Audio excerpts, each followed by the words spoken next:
Ghotki municipal committee जे chairman जाम आसिफ रज़ा ख़ान धारेजो जी हिदायतुनि ते chief municipal officer कमर ज़मा ईंदड़ फोकल पर्सन सिकंदर अली लाको शहीद राणी बेनज़ीर भुट्टो पार्क जो दौरो कयो। पार्क जे दौरे दौरान सफ़ाई ऐं मरम्मत जे कम जो तफ़सीली जाइज़ो वरितो। वॉशरूम जी सफ़ाई न करण ते म्यूनसिपल अमले खे कावड़ जो इज़हार कंदे हिदायत कई त वॉशरूम खे फौरी तौर ते साफ़ करायो वञे त जीअं शहरियुनि खे आसानी थी सघे। दौरे दौरान पार्क में क़ाइम थियल वॉक ट्रैक जे मरम्मती कम जो जाइज़ो वरितो ऐं हिदायत कई त वॉक ट्रैक जो कम जल्द खां जल्द मुकमल करे उन खां अवाम लाइ बहाल कयो वञे। इन मौक़े ते मीडिया सां ॻाल्हाईंदे चीफ म्यूनसिपल ऑफिसर कमर ज़मा ईंदड़ फोकल पर्सन सिकंदर अली लाखो चयो त घोटकी जे शहरियुनि जी बुनियादी सहूलियतुनि खे फ़राहम करणु असांजी अवलियन तरजीह आहे।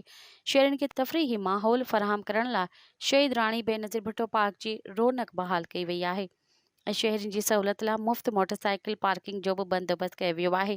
हुन चयो त घोटकी जे शहरियुनि खे बहितर तफ़रीही सहूलियत फ़राहम करण लाइ शहर जे मुख़्तलिफ़ इलाइक़नि में क़ाइम पार्कनि जी तामीर ऐं मरम्मत जो कमु हंगामी बुनियादुनि ते जारी आहे। इन मौक़े ते राजा अफ़ज़ाल हैदर, हिदायतुल्ला चाचड़, मोहम्मद बच्चन लखन ऐं ॿिया पिणु मौजूदु हुआ।